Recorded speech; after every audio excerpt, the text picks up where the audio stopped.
नमस्कार, सत श्री अकाल, सलाम दोस्तों। मैं रोहित गुप्ता, मेरे YouTube चैनल रोहित क्लासेस में आपका तहे दिल से स्वागत है। दोस्तों, हम यहाँ प्राचीन भारत के इतिहास तथा संस्कृति केसी श्रीवास्तव की बुक को पढ़ रहे थे, जिसमें दोस्तों हमारा अध्याय नंबर 17 मौर्य राजवंश चल रहा था, जिसका आज हम लोग टॉपिक नंबर 7 पढ़ने जा रहे हैं, सप्त स्तंभ लेख। तो चलिए, वीडियो को स्टार्ट करने से पहले आप सभी लोगों से अनुरोध है कि जो लोग भी मेरे इस वीडियो को देख रहे हैं वो प्लीज़ वीडियो को लाइक कर दीजिए। चैनल को अब तक जिन्होंने सब्सक्राइब नहीं किया है दोस्तों, वो प्लीज़ चैनल को सब्सक्राइब करके बेल आइकन प्रेस कर दीजिए, ताकि आने वाली वीडियोज़ आपको सही टाइम पर मिल सके। और वीडियो को ज़्यादा से ज़्यादा लोगों में दोस्तों शेयर करिए, ताकि ये वीडियो जो है वो और भी लोगों तक पहुँच सके। ओके, तो चलिए स्टार्ट करते हैं।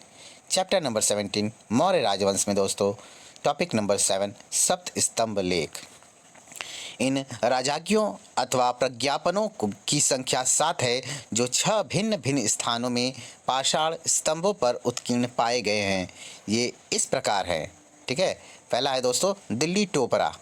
यह सर्वाधिक प्रसिद्ध स्तंभ लेख है। मध्यकालीन इतिहासकार शम्स ए सिराज के अनुसार मूलतः यह उत्तर प्रदेश के सहारनपुर यानी खिजराबाद जिले में टोपरा नामक स्थान पर गुड़ा हुआ है, ठीक है। गढ़ा हुआ है, ठीक है, गुड़ा हुआ कह रहे हैं, क्षमा करिएगा। गढ़ा हुआ मतलब उसको गढ़ा गया है, ठीक है। आगे कालांतर में फिरोज शाह तुगलक 1351 ईस्वी से 1388 ईस्वी द्वारा दिल्ली लाया गया था। उसने इसे फिरोज़ाबाद में कोटला के ऊपर स्थापित करवाया था। इसे फिरोज शाह की लाट यानी भीमसेन की लाट, दिल्ली शिवालिक लाट, सुनहरी लाट आदि नाम से भी जाना जाता है।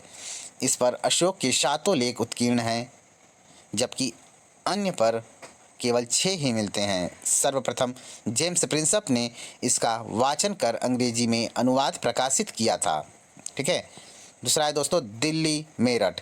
यह भी पहले मेरठ में था तथा बाद में फिरोज तुगलक द्वारा दिल्ली में लाया गया। तीसरा है दोस्तों लौरिया अरराज।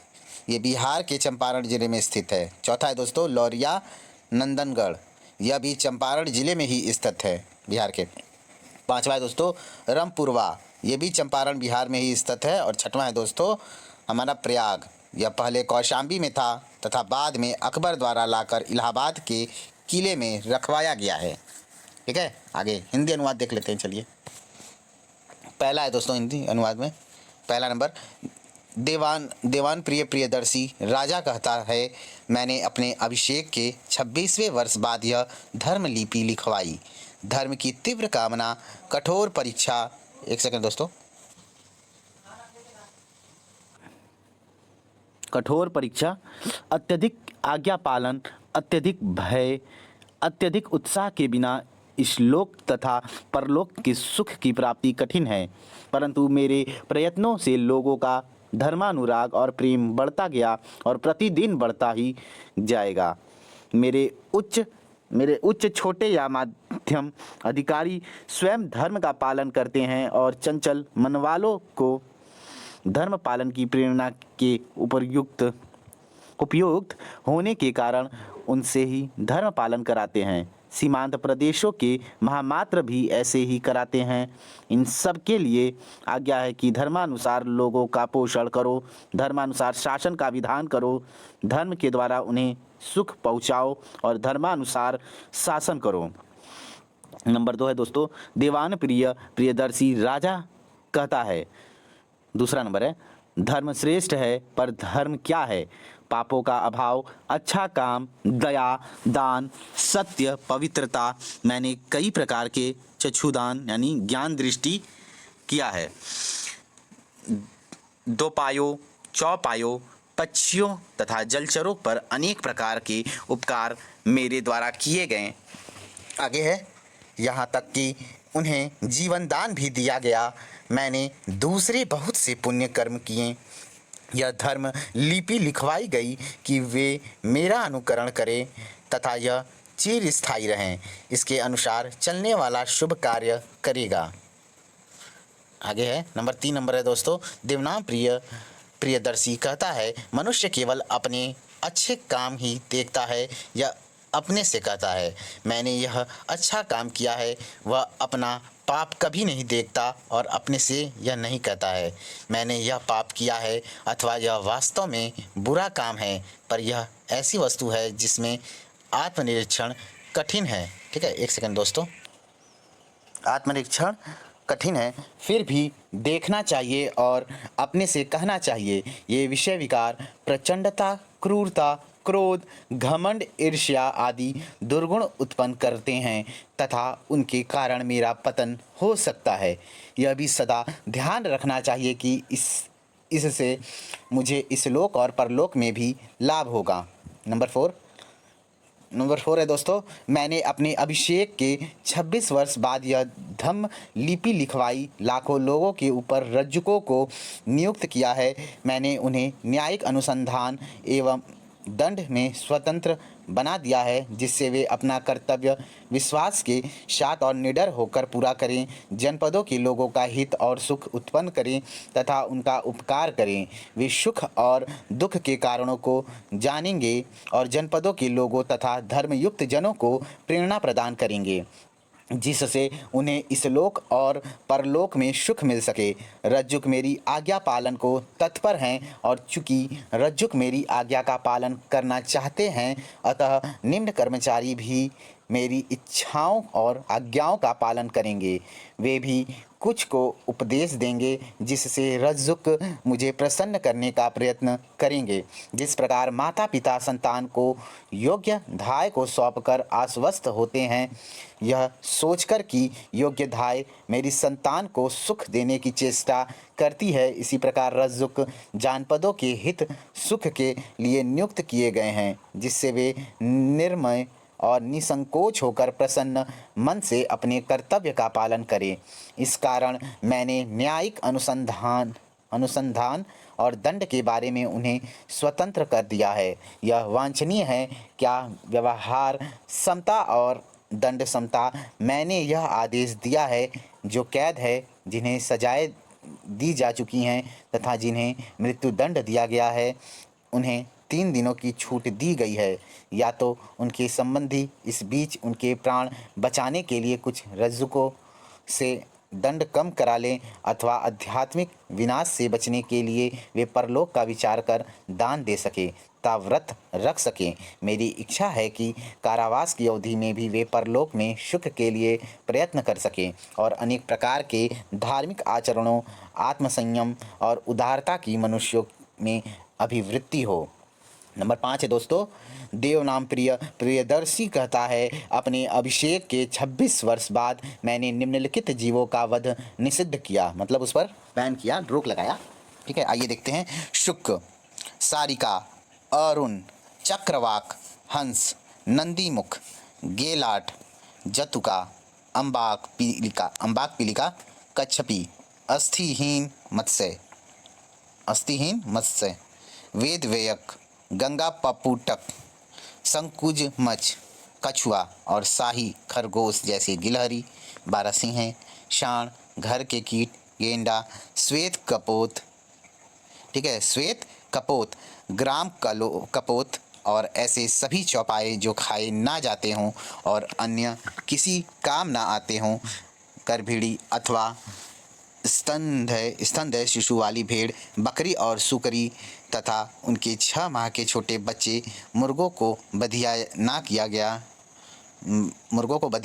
किया जाए, जिस भूसे में कीड़े पड़ गए हों उसे ना जलाया जाए, व्यर्थ या जीव जंतुओं को मारने के लिए वन ना जलाए जाएं, एक जीव को दूसरे जीव को ना खिलाया जाए, तीनों ऋतुओं की पूर्णिमा और तैस की पूर्णिमा के दिन आसपास मछली ना मारी जाए और ना बेची जाए, अर्थात पखवाड़े के 14वें और अगले पखवाड़े के पहले दिन और उपवासों के दिन। इन दिनों में नागवन या मीनासियों में अन्य जीव भी ना मारे जाएं। प्रत्येक पक्ष के 8वें, 14वें और 15वें दिन तिथि और पुनर्वसु के दिन तीनों ऋतुओं की पूर्णिमाओं को तथा दूसरे त्योहारों पर बैलों, मेढकों, सुअरों अथवा अन्य जानवरों को बधिया ना किया जाए। तिथि, पुनर्वसु और ऋतुओं की पूर्णिमा को प्रत्येक ऋतु की पूर्णिमा वाले पक्ष में घोड़ों और बैलों को न दागा जाए। 26 वर्ष पहले अपने अभिषेक के बाद के समय में मेरे द्वारा 25 बार बंदी मुक्त कराए गए। ठीक है, आगे है दोस्तों नंबर 6। देवनाम प्रिय प्रियदर्शी राजा कहता है, अपने अभिषेक के 12 वर्ष बाद मैंने लोगों के हित और सुख की वृद्धि के लिए ये धम्म लिपियाँ लिखवाई, जिससे उस आचरण को छोड़कर अधिकारी इसे तथा धर्म की वृद्धि को पोषित करे। यह देखकर कि जनता का सुख और हित इसमें है, मैं उनकी परीक्षा करता हूँ। क्या करता हूँ? मैं उनकी परीक्षा करता हूँ, उनकी भी जो मेरे पास हैं और उनकी भी जो दूर हैं, जैसे मैं अपने संबंधियों की परीक्षा करता हूँ। क्यों? जिससे मैं प्रजा में से कुछ लोगों को सुख पहुँचा सकूँ, और मैं इसके अनुसार ही आचरण करता हूँ। इस तरह मैं सभी वर्गों के अधिकारियों की परीक्षा करता हूँ। मैंने सभी संप्रदायों का बहुविध आदर किया है, पर दूसरे संप्रदाय में स्वयं आगे बढ़ने को मैं मुख्य चीज़ समझता हूँ। यह धम्म लिपि मेरे अभिषेक के 26वें वर्ष लिखवाई गई। 7वां नंबर। देवनाम प्रिय प्रियदर्शी राजा ऐसा कहता है, प्राचीन काल में भी राजा सोचते थे कि मनुष्यों में धर्म कैसे बढ़े, पर धर्म की उचित वृद्धि नहीं हो सकी। इस पर देवनाम प्रिय ऐसा कहता है, मेरे मन में यह विचार आया, प्राचीन राजाओं की इच्छा थी कि प्रजा में धर्म की समुचित वृद्धि हो, पर प्रजा में धर्म की समुचित वृद्धि नहीं हुई, तो लोगों को धर्म के अनुकूल कैसे बनाया जाए। लोगों में धर्म की समुचित वृद्धि कैसे हो, मैं किस प्रकार उनमें धार्मिक वृद्धि का उत्थान कर सकता हूँ। इस पर प्रियदर्शी कहता है, मेरे मन में यह विचार आया कि मैं धर्म का आदेश कराऊँ तथा लोगों को धर्म संबंधी शिक्षा देने की आज्ञा दूं, जिसको सुनकर मनुष्य उसका पालन करेंगे। धर्म की उन्नति के साथ साथ उनकी महान उन्नति होगी। इस उद्देश्य में मैंने धर्म पर कितने ही प्रज्ञापन निकलवाए तथा अनेक प्रकार के लोगों को धार्मिक शिक्षा दिलवाई।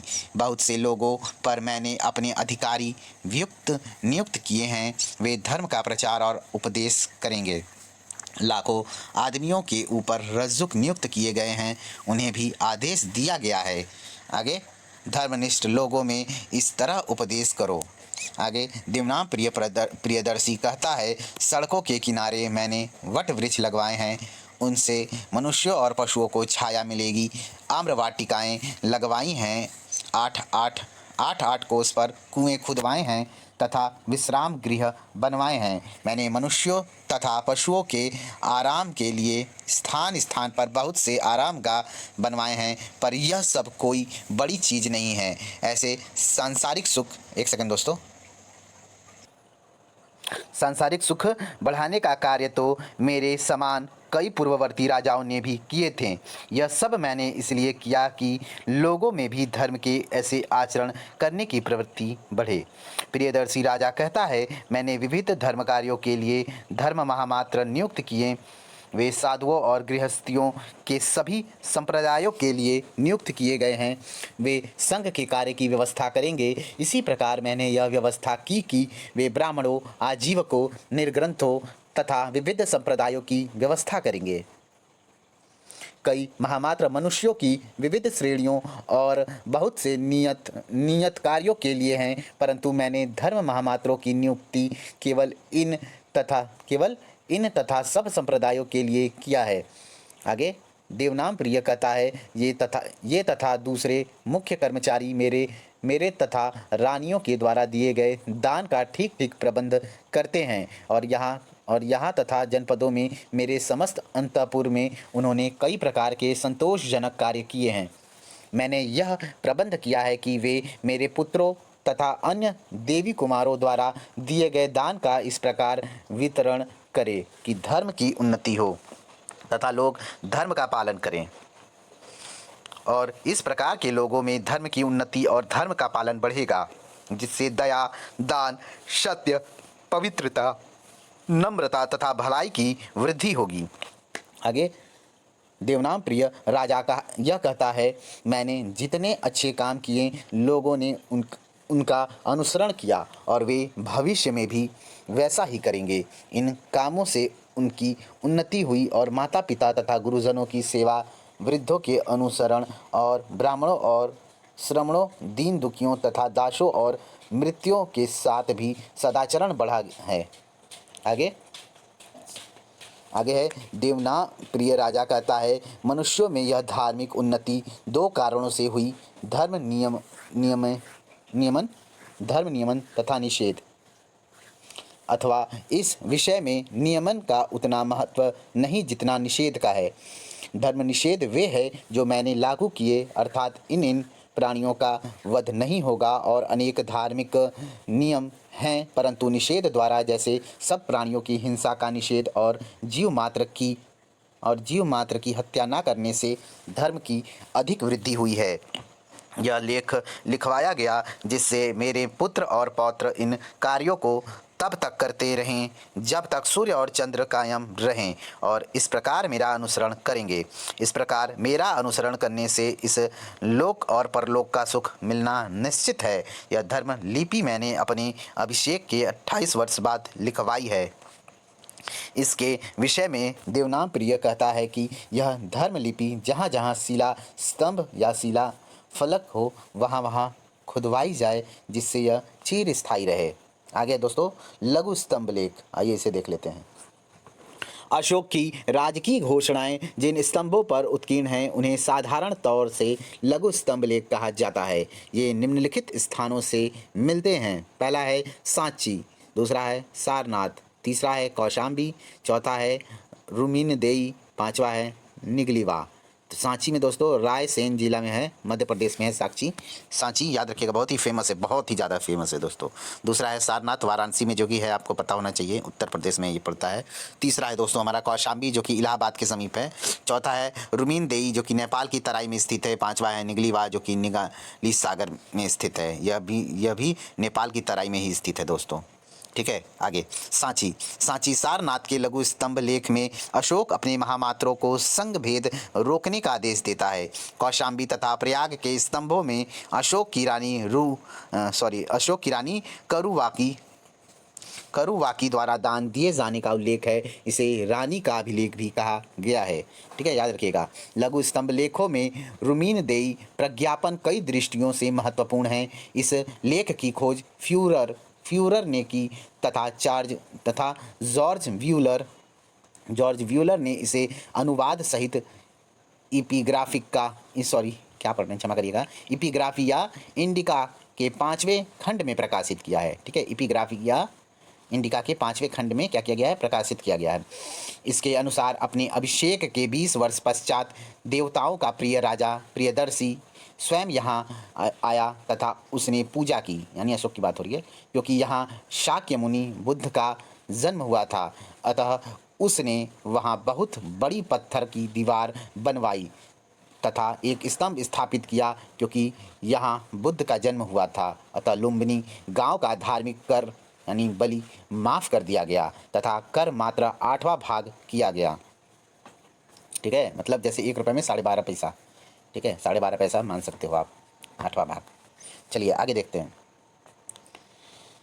प्रस्तुत लेख बुद्ध का जन्म स्थान का अभिलेखीय प्रमाण है। यह भी सूचित होता है कि अशोक ने अपनी यात्रा के उपलक्ष्य में यहाँ का धार्मिक कर माफ़ किया तथा राजस्व का भाग जो मौर्य शासन के चतुर्थांश था घटाकर अष्टांश कर देने की घोषणा की। लेख की तीसरी पंक्ति में उल्लिखित शिला विगडबीचा के अर्थ पर विद्वानों में मतभेद है। सामान्यतः इसका अर्थ पत्थर की बड़ी दीवार बनवाना तथा शिला स्तंभ यानी बाड़ या रेलिंग खड़ा करना किया जाता है। आगे डॉक्टर A.L. श्रीवास्तव भीचा का वित्या दीवार सहित अर्थ करते हुए इसी पंक्ति में उल्लिखित उस पापिते को वृक्ष भार्पित स्तंभ को वृक्ष से सुशोभित करना बताते हैं। अपने अर्थ की पुष्टि में वे संस्कृत विद्वान प्रोफेसर श्याम नारायण का संदर्भ देते हुए बताते हैं कि यह स्तंभ रंपूर्वा स्तंभ के समान वृषभ शीर्ष युक्त था। निगलीवा के लेख में कनक मुनि के स्तूप के संवर्धन की चर्चा हुई है। लुम्बिनी लेख में बुद्ध को शाक्य मुनि कहा गया है। पाली साहित्य तथा भरहुत लेखों में शाक्य मुनि के अतिरिक्त 5 पूर्व बुद्धों का उल्लेख मिलते हैं। विपस्सियन विपश्यन वेशभूषा यानी विश्वभू, ककुस्त यानी क्रकछंद अथवा कोनागमन यानी कनक मुनि, अशोक के पहले से ही इनके सम्मान में स्तूप निर्माण की परंपरा थी। आगे गुहालेख, आइए देखते हैं दोस्तों। आगे है गुहालेख। गुहालेख में दोस्तों क्या है, दक्षिणी बिहार के गया जिले में स्थित बराबर नामक पहाड़ी की 3 गुफाओं की दीवारों पर अशोक के लेख उत्कीर्ण मिले हैं। इनमें अशोक द्वारा आजीवक संप्रदाय के साधुओं के निवास के लिए गुहा दान में दिए जाने का विवरण सुरक्षित है। ये सभी अभिलेख प्राकृतिक भाषा में तथा ब्राह्मी लिपि में लिखे गए हैं। केवल 2 अभिलेखों शहबाजगढ़ी तथा मानसेहरा की लिपि ब्राह्मी न होकर खरोष्टी है। यह दाईं से बाईं ओर लिखी जाती है। उपर्युक्त लेखों के अतिरिक्त तक्षशिला से अरामेइक लिपि में लिखा गया एक भग्न अभिलेख कंदहार के पास सरेकुना नामक स्थान से यूनानी अथवा अरामेइक लिपियों में लिखा गया द्विभाषी अभिलेख काबुल नदी के बाएं किनारे पर जलालाबाद के ऊपर स्थित लघमान नामक स्थान से अरामेइक लिपि में लिखा गया अशोक का अभिलेख प्राप्त हुआ है। आगे है अशोक के लेखों का हिंदी भाषांतर। 14 शिला प्रज्ञापन। पहला है हमारा गिरनार संस्करण। आइए देखते हैं। यह धम्म लिपि देवताओं के प्रियदर्शी राजा द्वारा लिखवाई गई। यहाँ कोई जीव मारकर बलिदान ना किया जाए, ना कोई समाज किया जाए, क्योंकि देवताओं का प्रिय राजा समाज को बुरा मानता है, परंतु कुछ ऐसे समाज हैं जिन्हें देवताओं का प्रिय राजा अच्छा मानता है। पूर्व में देवताओं के प्रिय राजा प्रियदर्शी की पाकशाला के लिए सशस्त्रों जीवों का वध किया जाता था, पर अब जब यह धम्म लिपि लिखवाई गई, पाकशाला के लिए मात्र 3 जीव मारे जाते थे। पाकशाला यानी दोस्तों भोजनालय, ठीक है, याद रखिएगा, रसोई घर बोल सकते हैं उसको। 2 मोर या 1 हिरण, पर अब हिरण भी प्रतिदिन नहीं मारा जाता था। इन तीनों जीवों की भी भविष्य में हत्या नहीं की जाएगी, ठीक है, आज भी बैन है दोस्तों। आगे नंबर 2 है दोस्तों हमारा देवताओं के प्रिय राजा प्रियदर्शी के राज्य में सब स्थानों पर तथा उसके सीमांत राजाओं जैसे चोण, पांड्य, सत्यपुत्र, केरल पुत्र तथा ताम्रपर्णी, यवन राजा अनियोग और उसके पड़ोसियों के राज्यों में भी सब स्थानों पर देवताओं के प्रिय ने 2 प्रकार की चिकित्सा का प्रबंध किया है, मानव चिकित्सा और पशु चिकित्सा। मनुष्यों तथा पशुओं के लिए उपयोगी औषधियाँ जहाँ नहीं हैं वहाँ मंगाकर लगवाई गई है। जहाँ जहाँ फल और मूल नहीं होते थे वहाँ उन्हें भी मंगाकर लगवाया गया है। मार्गों में मनुष्यों और पशुओं के उपभोग के लिए कुएं खुदवाए गए तथा वृक्ष लगवाए गए। नंबर 3 है दोस्तों देवताओं का प्रियदर्शी राजा ऐसा कहता है, अपने अभिषेक के 12वें वर्ष मैंने यह आदेश दिया, मेरे राज्य में सर्वत्र युक्त राजुक और प्रादेशिक प्रति 5वें वर्ष अन्य कार्यों के साथ साथ यह धर्मानुशासन बताने के लिए भी दौरे पर जाएं। माता पिता की सेवा करना अच्छा है, मित्रों, परिचितों और संबंधियों, ब्राह्मणों और श्रमणों के प्रति उदार होना अच्छा है, अल्प व्यय और अल्प संचय अच्छा है। परिषद युक्तों को इसका शब्दों और भावनाओं दोनों के अनुसार ब्यौरा रखने की आज्ञा प्रदान करें। नंबर 4 है दोस्तों बहुत समय व्यतीत हुआ, सशस्त्रों वर्षों से जीवों का वध, जीवों की हिंसा, संबंधियों, ब्राह्मणों तथा श्रमणों का अनादर होता ही गया, परंतु अब देवताओं के प्रियदर्शी राजा के धर्माचरण के भेरी नाद द्वारा धम का उद्घोष होता है और पहले लोगों को विमान, हस्ती, अग्निस्कंद और अन्य दिव्य रूपों के दर्शन कराए जाते हैं, जैसा सशस्त्रों वर्षों में पहले कभी नहीं हुआ। आजकल देवताओं के प्रिय राजा प्रियदर्शी के धर्मानुशासन से प्राणियों की अहिंसा, जीवों की रक्षा, संबंधियों, ब्राह्मणों तथा श्रमणों का आदर, माता पिता और वृद्धों की सेवा सहित अन्य धर्माचरण अनेक प्रकार से बढ़े हैं। देवताओं का प्रियदर्शी राजा इस धर्माचरण को और भी बढ़ाएगा तथा उसके पुत्र, पौत्र और प्रपौत्र भी इसे कल्पांत तक बढ़ाएंगे तथा शील का आचरण करते हुए धर्म के अनुशासन का प्रचार करेंगे। धर्मानुशासन ही अच्छा काम है तथा बिना सील वाले के लिए धर्माचरण बहुत ही कठिन है। इस धर्मानुशासन का ह्रास ना होना अपितु सदा वृद्धि होना ही श्रेष्ठ है। इसलिए यह धाम लिपि लिखवाई गई है ताकि लोग इस उद्देश्य की वृद्धि में लगें और उसका ह्रास ना होने दें। अपने अभिषेक के 12वें वर्ष देवताओं के प्रियदर्शी राजा ने यह प्रज्ञापन उत्कीर्ण करवाया। नंबर 5 है दोस्तों, आइए देखते हैं। देवताओं का प्रिय राजा प्रियदर्शी यह कहता है, कल्याण कठिन है। जो पहली बार कोई ऐसा कार्य करता है वह दुष्कर कर्म करता है। मैंने अनेक कल्याणकारी कार्य किए। यदि मेरे पुत्र पौत्र तथा उनके भी वंशज कल्पांत तक ऐसा करेंगे तो यह एक बड़ा पुण्य होगा। परंतु जो थोड़ा भी त्याग करेंगे धर्म का, वे पाप के भागी बनेंगे। पाप करना सरल है। प्राचीन काल से धर्म महामात्र कभी नियुक्त नहीं हुए थे। मैंने अपने अभिषेक के 13वें वर्ष धर्म महामात्र नियुक्त किए हैं। वे धर्म की स्थापना के लिए और धर्म की वृद्धि के लिए और धर्मात्माओं के हित और सुख के लिए सभी संप्रदायों में तथा यवनों, कंबोजों, गंधारों एवं अन्य अपरांतों में नियुक्त हैं। वे भृत्यों, वैश्यों, ब्राह्मणों, इभियों यानी राजाओं या क्षत्रियों में, अनाथों और वृद्धों में उनके हित और सुख के लिए तथा धर्मात्माओं की बाधाएं दूर करने के लिए नियुक्त हैं। वे बंदियों को रिहाई के लिए धन देकर मदद करने, उनकी कठिनाइयों को दूर करने के लिए तथा उनकी मुक्ति के लिए लगे हैं। उनकी संतानों के बोझ, अत्याचार का शिकार या वृद्ध होने के अनुसार उनकी बाधाएं दूर करते हैं। ये लोग यहाँ पाटलिपुत्र तथा बाहर के सब नगरों में मेरे तथा मेरे भाइयों, बहनों तथा दूसरे संबंधियों के महलों में सर्वत्र नियुक्त किए गए हैं। वे धर्म महामात्र मेरे पूरे राज्य में धर्मयुक्त लोगों को तथा जो धर्मनिष्ठ, धर्माश्रित अथवा दानशील है उन्हें सहायता देने के लिए नियुक्त किए गए हैं। अतः यह धर्मलिपि लिखवाई गई ताकि चिर स्थायी रहे और मेरी संतानें यानी मेरा अनुसरण करे। ठीक है, आगे नंबर 6 दोस्तों।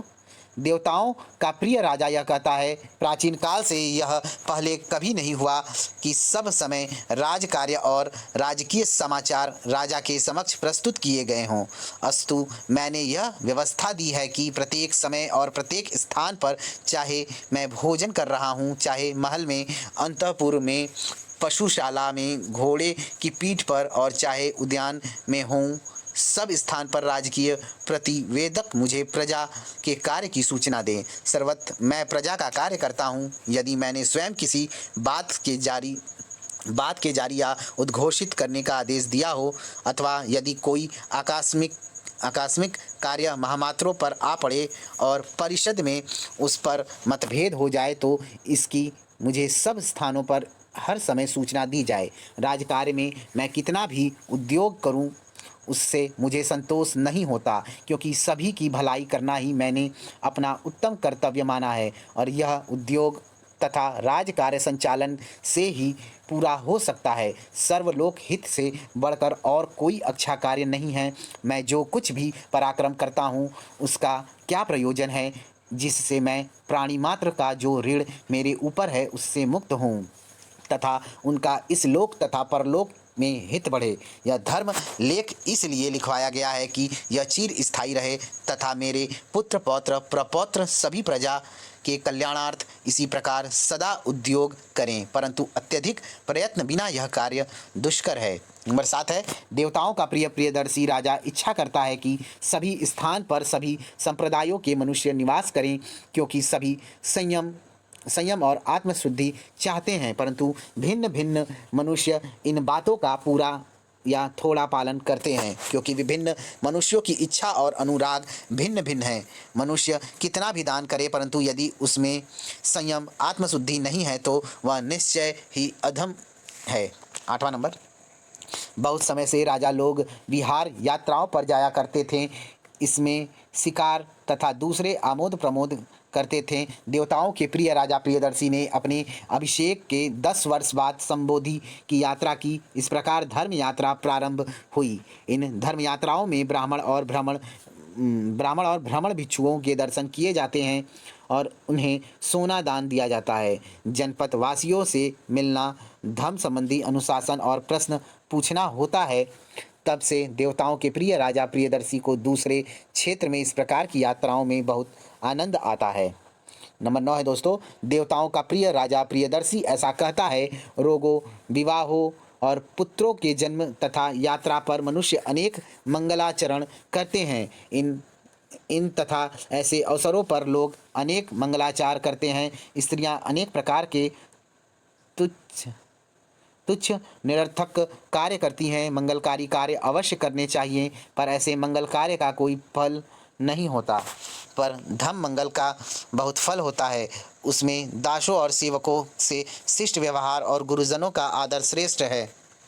प्राणियों के साथ आत्मसंयम का व्यवहार अच्छा समझा जाता है। ये और ऐसे दूसरे कार्य धम्म मंगल हैं। अतः पिता, पुत्र, भाई, स्वामी से कहना चाहिए, यह श्रेष्ठ है। यह मंगल तब तक करते रहना चाहिए जब तक वह लक्ष्य पूरा न हो जाए। और यह कहा गया है, दान श्रेष्ठ कार्य है, पर धर्म दान के समान कोई दान नहीं है। अस्तु मित्र, सहानुभूति रखने वाले संबंधी या साथी को विभिन्न बातों में परस्पर उपदेश करना चाहिए। यह धर्म है, श्रेष्ठ है। इससे स्वर्ग मिल सकता है और इसके द्वारा स्वर्ग की प्राप्ति की अपेक्षा और क्या अधिक प्राप्त हो सकता है। नंबर 10 है दोस्तों, देवताओं का प्रिय राजा प्रियदर्शी यश या कीर्ति को कोई बड़ी चीज़ नहीं मानता। इसे वह जो कुछ भी बड़ी चीज़ समझता है वह मात्र इसलिए कि वर्तमान और भविष्य में उसकी प्रजा धर्म को सुनने और उसके उपदेशों का पालन करने की इच्छा करे। देवताओं का प्रिय राजा केवल इस काम में यश या कीर्ति चाहता है। देवताओं का प्रिय राजा जो कुछ उद्योग करता है वे सब परलोक के लिए है, जिससे प्रजा को कम से कम परिश्रम यानी पाप मिले। पर जो अपुण्य है वही परिश्रव्य है, पाप है। पर अत्यधिक उद्योग और त्याग के बिना यह छोटे और बड़े अधिकारियों के लिए कठिन है, पर बड़े अधिकारियों के लिए यह अत्यंत कठिन है। ठीक है। नंबर 11 है दोस्तों, देवताओं का प्रिय राजा प्रियदर्शी ऐसा कहता है, ऐसा कोई दान नहीं है जैसा धर्म का दान, ऐसी कोई मित्रता नहीं है जैसी धर्म के साथ मित्रता, ऐसा कोई संबंध नहीं है जैसा धर्म के साथ संबंध। धर्म यह है कि दासों और सेवकों के साथ अच्छा व्यवहार किया जाए, माता पिता की अच्छी सेवा की जाए, मित्रों, परिचितों, संबंधियों, ब्राह्मणों और श्रमणों को दान दिया जाए, जीवों की हिंसा ना की जाए। पिता, पुत्र, भाई, स्वामी, मित्र, परिचित, संबंधी और पड़ोसी को भी यह कहना चाहिए कि ये पुण्य कार्य हैं, इन्हें करना चाहिए। ऐसा करने से मनुष्य को इस लोक में भी सुख मिलता है और इससे परलोक में भी बहुत पुण्य मिलता है।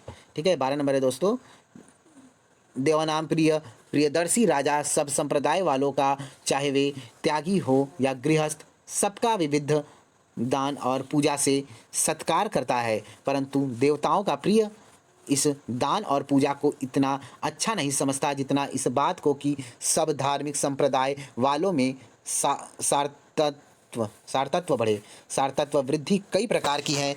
इसका मूल वाणी का संयम है। कैसे लोग मौके बेमौके अपने संप्रदाय का आदर तथा दूसरे के संप्रदाय की निंदा ना करें। इसके विपरीत मनुष्यों को अवसर निकाल कर दूसरे संप्रदायों का भी आदर करना चाहिए। ऐसा करके मनुष्य अपने संप्रदाय की उन्नति और दूसरे के संप्रदाय का उपकार करता है। इसके विरुद्ध करता हुआ वह दूसरे संप्रदाय का अपकार करता है तथा अपने संप्रदाय को क्षति पहुंचाता है।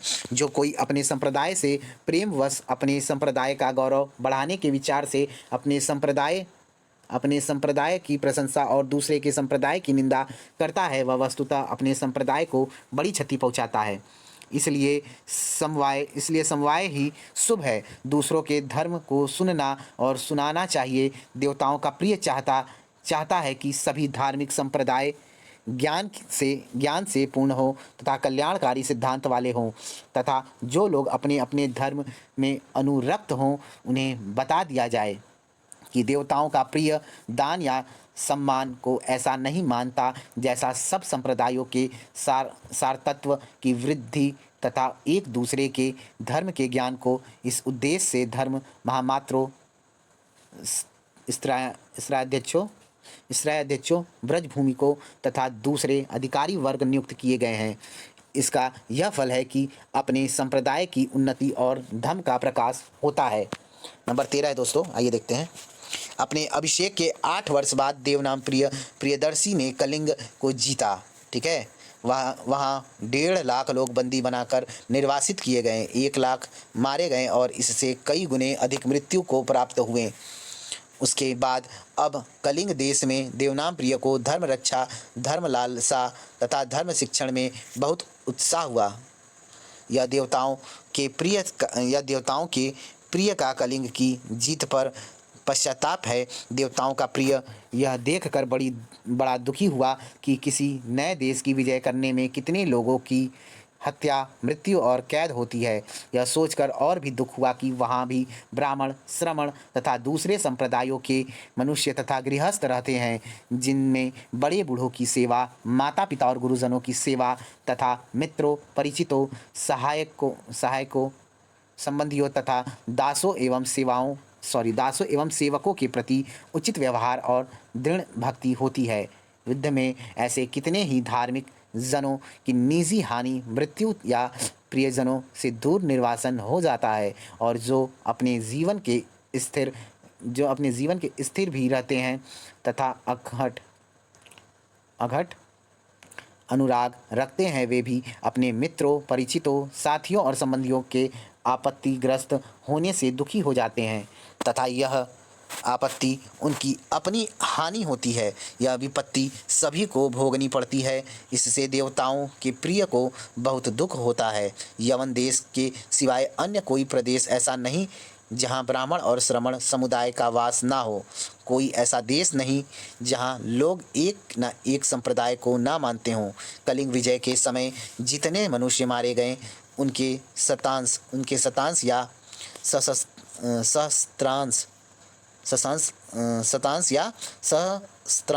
को भी आज देवताओं का प्रिय कष्टकर मानता है। ठीक है, मानता है। इतना ही नहीं, यदि कोई उसका अपकार करता है तो देवताओं के प्रिय को यथाशक्ति उसे सहन करना चाहिए, और वनवासियों के प्रति जो देवताओं के प्रिय के देश में है वह अनुग्रता प्रदर्शित करता है और उन्हें यानी कुमार्ग से रोकना चाहता है। बलवान होते हुए भी देवताओं का प्रिय पश्चाताप युक्त है। आगे, अतः उनसे यह कहा जाता है वे लज्जित हो और उनके जीवन का नाश नहीं किया जाएगा। देवताओं का प्रिय समस्त प्राणियों के लिए रक्षा, आत्मसंयम, निष्पक्षता तथा सौहार्द की इच्छा रखता है, पर देवताओं का प्रिय धर्म विजय को सबसे मुख्य समझता है। यह अपने राज्य में तथा सब सीमांत देशों में 600 योजन तक, जिसमें अंतियोक नामक यवन राज तथा अन्य 4 राजा तुरमय, अंतकीन, मग और अलिक सुंदर हैं तथा दक्षिण की ओर चोल, पांड्य और ताम्रपर्णी तक में प्राप्त हुए हैं। आगे उसी तरह यहाँ के राज्य में यवनों और कंबोजों में आंध्रों तथा पुलिंदों में सर्वत्र वे देवताओं के प्रिय का धर्मानुशासन मानते हैं। जहाँ देवताओं के प्रिय के दूत नहीं जाते, वहाँ भी लोग धर्मोपदेशों और धर्म विधान को सुनकर धर्माचरण करते हैं तथा करते रहेंगे। इस प्रकार प्राप्त विजय सर्वत्र प्रेम से सुरभित होती है। वह प्रेम धर्म विजय से मिलता है, लेकिन वह तुच्छ वस्तु है। देवताओं का प्रिय पारलौकिक कल्याण को ही श्रेष्ठ मानता है। यह धर्मलेख इसलिए लिखवाया गया जिससे मेरे पुत्र, पौत्र तथा प्रपौत्र नए देश विजय की इच्छा न रखें तथा जो विजय केवल तीर से प्राप्त हो सकती है उसमें वे भी सहिष्णु और मृत्यु दंड का ध्यान रखें तथा धम्म विजय को ही वास्तविक विजय माने। यह इहलोक तथा परलोक दोनों के लिए श्रेष्ठ है। उनका प्रबल अनुराग पराक्रम से ही हो। यह इस लोक तथा परलोक दोनों के लिए हितकर है। ठीक है, 14वां है दोस्तों और अंतिम भी है। 14वां है, ये धम्म लिपियाँ देवान प्रियदर्शी ने कहीं संक्षेप में, कहीं मध्यम रूप में और कहीं विस्तार में लिखवाई है। प्रत्येक स्थान में प्रत्येक चीज़ नहीं लिखवाई गई। मेरा राज्य अत्यंत विशाल है, इसमें बहुत से लेख लिखवाए गए हैं और आगे भी लिखवाऊंगा। इसमें कुछ बातें मधुरता के कारण बारंबार लिखवाई गई है जिससे लोग उनका अनुसरण करें। संभव है कि इन लेखों में देश के अपरिचित होने के कारण या संक्षेप करने में या लिपिकार की भूल से कुछ अपूर्णता रह गई हो। ठीक है, तो इस प्रकार से दोस्तों हम लोग वीडियो को यहीं पे समाप्त करते हैं। वीडियो ज़्यादा लंबा नहीं करेंगे। नेक्स्ट वीडियो में दोस्तों हम लोग परवर्ती मौर्य सम्राट 236 से 184 ईसा पूर्व पढ़ के समाप्त करेंगे। ओके, तो इसका एक और वीडियो आएगा। Thank you for watching. मिलते हैं नेक्स्ट वीडियो में। प्लीज़ वीडियो को लाइक कर दीजिएगा आप लोग, चैनल को सब्सक्राइब करके बेल आइकन प्रेस कर दीजिएगा ताकि आने वाली वीडियोस आपको सही टाइम पर मिल सके। और वीडियो को दोस्तों आप लोग ज़्यादा से ज़्यादा लोगों में शेयर करिएगा ताकि ये वीडियो है दोस्तों जो और लोगों तक पहुँच सके। ओके, कोशिश करेंगे दोस्तों कि रोज़ प्रत्येक वीडियो को लाया जाए और आप लोगों तक पहुँचाया जाए। Okay, bye bye, good night, take care, शुभ रात्रि दोस्तों। आप लोग को पढ़ते रहिए, को बढ़ते रहिए। थैंक यू सो मच दोस्तों, लव यू।